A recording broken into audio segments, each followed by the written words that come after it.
Constitucional, doctor Raúl Ricardo Alfonsín.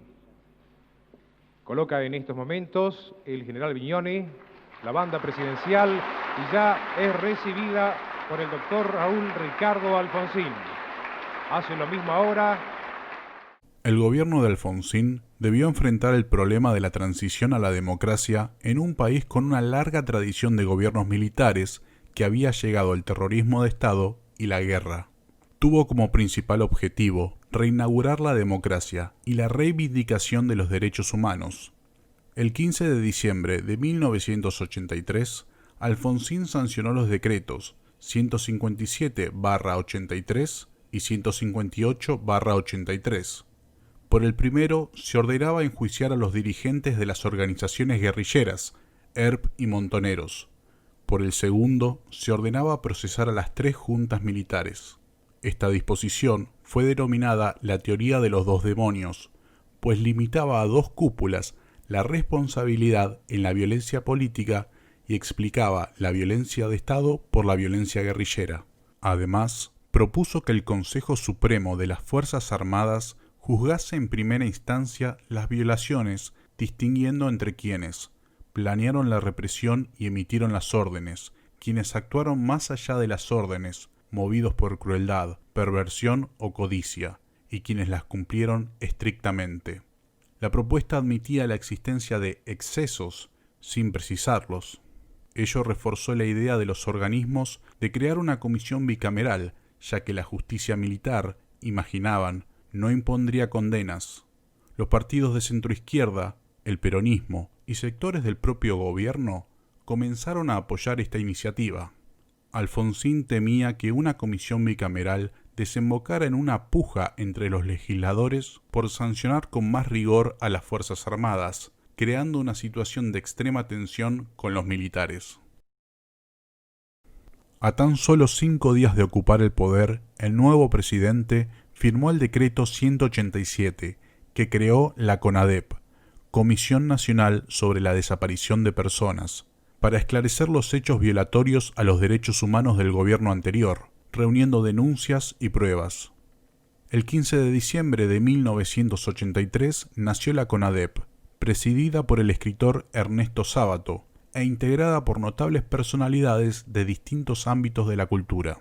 Este nuevo organismo, creado por el presidente, se dispuso a recopilar información y testimonios.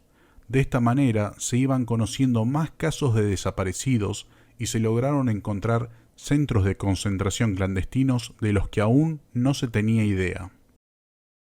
El trabajo de recopilación de información duró 9 meses, donde se reunieron en el propio escenario de los hechos las pruebas suficientes, reunidas en un libro que se llamó Nunca Más, para llevar a juicio a los miembros de la Junta Militar, lo que se produjo en abril de 1985. Para que de aquí en adelante los argentinos sepamos cabalmente, por lo menos, cuál es el camino que jamás deberemos transitar en el futuro. Para que nunca más el odio, para que nunca más la violencia perturbe, conmueva y degrade a la sociedad argentina. Esa documentación, con los legajos correspondientes a las personas desaparecidas, víctimas de ejecuciones sumarias y extrajudiciales y sobrevivientes, fue remitida a la justicia competente que, superados los obstáculos presentados por la justicia militar, que debía instruir los sumarios y juzgar en primera instancia, efectuó el juicio a las juntas militares y al personal de la policía de la provincia de Buenos Aires.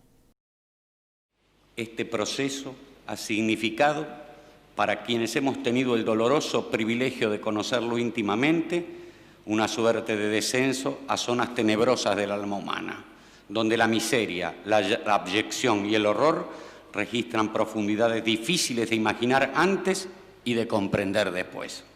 Señores jueces, quiero renunciar expresamente a toda pretensión de originalidad para cerrar esta requisitoria.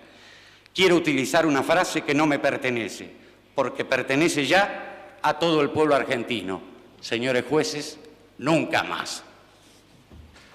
Silencio en la sala. Silencio. El alfonsinismo se convirtió en la vinculación de los pedidos de los organismos de derechos humanos y las preferencias de la opinión pública sobre este tema. Además, derogó la ley de autoamnistía dictada por el gobierno de facto del general Viñone, en vistas a los procesos que se les avecinaban, frustrándose posteriormente la actividad jurisdiccional como consecuencia de la sanción de las leyes de punto final y obediencia debida, que consagraron la impunidad a favor de las personas que planearon y ejecutaron la represión. El informe que presentó la CONADEP cuando se encargó de recabar las denuncias en el Nunca Más fue de 8.961 personas, considerado una lista abierta porque solo contaban los casos en que los familiares de un desaparecido hubieran denunciado el secuestro. Las madres de Plaza de Mayo reivindican la cifra de 30.000 desaparecidos y consideran que muchos más casos no fueron denunciados. La cifra, originalmente arbitraria, que se cargó de un fuerte valor simbólico, ya que no es posible conocer el número exacto. Las madres se separaron en dos. El grupo escindido se llamó Madres de Plaza de Mayo, línea fundadora. Las diferencias de criterio se debían a la oposición de Bonafini de concurrir a denunciar en la CONADEP, a la aceptación del fallecimiento de sus hijos y la posibilidad de identificar los cuerpos en las exhumaciones de los NN, a la aceptación de la reparación monetaria que ofrecía el gobierno radical de Raúl Alfonsín y al cuestionamiento de la figura de Bonafini.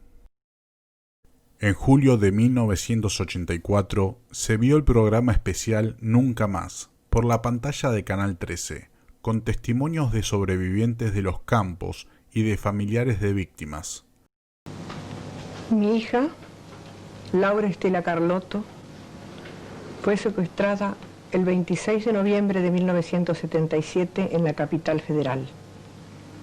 Tenía 21 años y estaba embarazada de 2 meses y medio. En la previa, los militares hicieron llegar al gobierno su disconformidad por la emisión.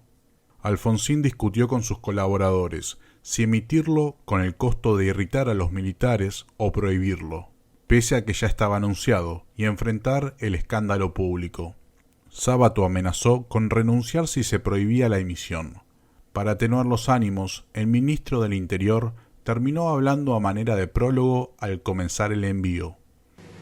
Pero esto que ustedes van a ver es solo un aspecto del drama de la violencia en la Argentina. La otra cara, el otro aspecto, se inició cuando recaló en las playas argentinas la irrupción de la subversión y del terrorismo, alimentado desde lejanas fronteras, desde remotas geografías, con un puñado de hombres que, manejando un proyecto político notorio apoyado en el terror, con una profunda vocación mesiánica, querían ocupar el poder sobre la base de la fuerza y de la violencia. Así, Antonio Trócoli cargó las tintas en la guerrilla como iniciadora de la violencia de los 70, aliviando las críticas castrenses y sumando más fundamentaciones para la teoría de los dos demonios. El prólogo del libro fue consensuado por los integrantes. Sábato le dio su impronta al inicio. Durante la década del 70, la Argentina fue convulsionada por un terror que provenía tanto desde la extrema derecha como de la extrema izquierda, para luego agregar que, a los delitos de los terroristas, las Fuerzas Armadas respondieron con un terrorismo infinitamente peor que el combatido, porque desde el 24 de marzo de 1976 contaron con el poderío y la impunidad del Estado absoluto, secuestrando, torturando y asesinando a miles de seres humanos. Es lo que califica como metodología del terror planificada por los altos mandos. El texto postula que los dos tipos de violencia no son equiparables, ya que hay una infinitamente peor. Un terror autónomo que llegó de zonas extremas a enfermar, a convulsionar, acorde con la irracionalidad y el desorden que instala la enfermedad, versus un terror racional y autoritario. Creo que ha sido el reinado del demonio sobre la tierra. No temo decir estas palabras, las creo fervientemente. Son actos demoníacos los que se han cometido,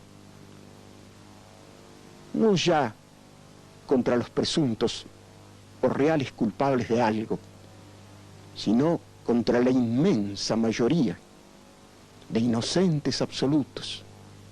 El primer terror convocó al segundo. En la teoría de los dos demonios resuena el todos los extremos son malos, los extremos se tocan, etc.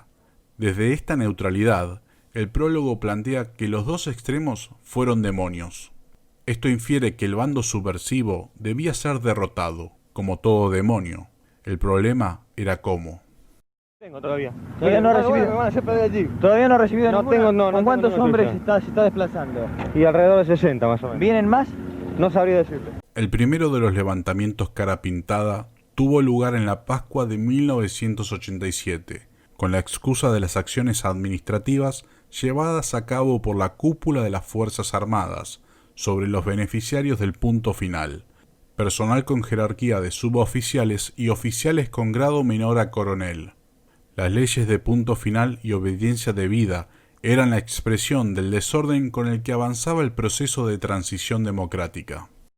La evidencia de que el orden democrático estaba condicionado por la pretensión de impunidad de los responsables de los crímenes de lesa humanidad.